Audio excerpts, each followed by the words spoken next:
Hi guys, welcome back to the nest. It's Viper. I know it's been a long time since we put out a video. We do apologize for that. But Nato and I have been very hard working on a lot of different things. So if you're part of the forum, you know that the Cold War is coming up.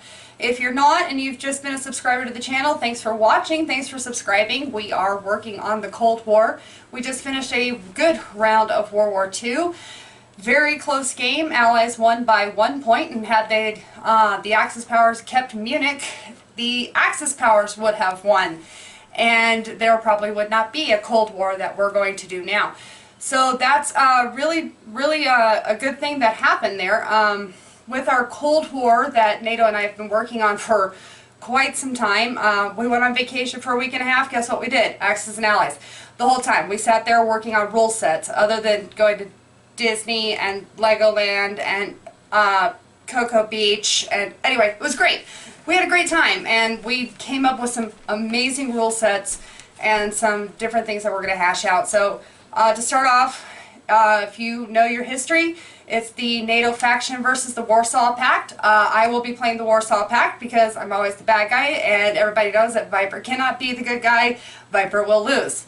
That's just the way that is. So with that, we will have 9 proxy wars that go on for it, not 10, and I'll get to that here in a second. The 9 proxy wars is mainly so that there is an odd number, so that there's not an even number out. There's no tie or tiebreaker that we have to worry about. It's going to start off with the Chinese Civil War kicking back up after World War II. From 1927 to 1950, that was the period of that actual war. In accompanying with that will be the Greek Civil War that is also going to be going on for the Greek side, for when the Greece actually split. Northern Greece went communist and southern Greece went monarchist. So that'll be going on as well, so that we can figure out who's going to be, who's going to have Greece in their faction. Followed by the First Vietnam War, or the Indochina War, which is from 1947 to 1954. And then the First Arab-Israeli War, that's in 1948. Korea, we will have the North and South Korea War from 50 to 53. The Algerian Rebellion against France from 54 to 62. The Second Arab-Israeli War, also known as the Sinai War, that's in 1956. The Vietnam, the Second Vietnam, because the first one is when they rebelled against France. The Second Vietnam is when America and China come into it. That's 55 through 75. Then there's the Third Arab-Israeli War, also known as the Six-Day War. That's 1967. And the Russian-Afghan War in 1979 through 1989. Now, we're not going to do the Yom Kippur War. A lot of people know that as the October War or the Rwanda War. That went from October 6th to October 25th of 1973. We're not going to throw that in there because that, again, that puts us up to 10 proxy wars. We don't want that tiebreaker, so this is really going to make a big difference on how World War III is going to come out. And yes, guys, we do have a World War III rule set built that we are going to be working on. I'm not going to let you in on all the secrets for that. I'm also not going to let you in on all the secrets for this, because we want you to have those nice surprises like the Cuban Missile Crisis. Nato and I hashed it out for several hours on how we're going to do the Cuban Missile Crisis, and trust me, it's going to work. We loved how we decided to do it. Also, so those are the different various events. Now, spies, espionage, and influence. We're going to bring in the CIA. We are going to bring in the MI6. We are going to bring in all of that stuff. So we are going to look at when the Berlin Wall went up, the Berlin Wall came down, the Berlin Airlift, all of these types of things. Those are all going to play a different part of it. As far as influence is concerned, the Warsaw Pact or the NATO faction can either, they can influence Latin America, any African state that is not already controlled, so no Egypt and no Cairo, and what was the other one? Cuba. So Cuba has the chance to be influenced either by America or by Russia. you know your history, you know how that goes, because that's going to have a lot to do with JFK. Some client states will not have a production value. And how that works is each faction will have the opportunity to, whoops, there we go. So we have the Poland flag for the Warsaw Pact, because Warsaw, capital, Poland, you get it, and the United Nations for NATO. So each one of these is going to be a bank flag, and the different factions will be able to submit production points to that bank that the small client states who do not have a production value will be able to utilize to build their units. Now, through the Cold War, this is going to come into play during World War III.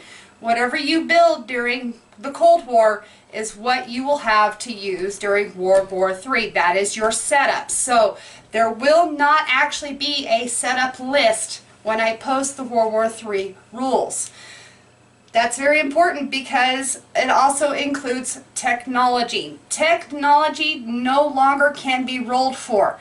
Technology is an up-to-date thing. If you do not up-to-date, you snowball. So NATO gave it to me in a really nice little way. So you think about it, at the end of World War II, we had in America the F-86 Sabres, the Sky Sharks, jet bombers, things like that. If America has decided to sit on its ass and camp around its little islands, which you guys know is one of my big pet peeves, and this goes for any major power, Japan, just saying, you lose. So if by 1975, if you have not updated your aircraft, your tanks, your people, whatever, you get locked out of it. So we're going to stop the whole park your stuff and build your big things, because once you're locked out of it, you start dropping in ability to hit. 2 points for every time one of the ends of the big wars ends. So 1975 is the first one, the next one is 1989. So if you still have an F-86 in 1975, it was hitting at an 8, now it's going to hit at a 6. If you still have that F-86 in 1989, which you really should not, you should be up to like F-22s, then you're going to start hitting at a 4. So don't pack up your stuff, because if you don't upgrade, you're going to lose World War III very, very quickly. World War III is going to be a lot about technology. It's going to be a lot about management. It's going to be a lot about your finances and your economy. How much did you influence other countries so that you could get that production value? So the great thing about all of that, in conclusive, is that with the different factions being able to support those banks, the different city-states can use those factions to, that faction bank, to build any of the units that they need. So if you have influenced Nubia, and you're Russia, like me, and you're playing the Warsaw Pact, that's a good thing, because now you can start moving your units and you can start getting things going. So this is also going to include not just the Cold War series, but we're also going to have Desert Storm, Operation Iraqi Freedom, the Afghanistan War, and things like that that are going to get into play here too. But like I said, I'm not going to give you all the nitty-gritties. We are going to throw out some videos so that you guys can see the playthrough as we test it. So I hope you guys are happy that we are at this point. I did see the post earlier on the forum, says that Axis and Allies is totally World War II. We need to come up with a World War III. You got it. It's coming your way. Like it, live it, love it. Thanks for watching, guys. We'll see you next time right here from the Nest.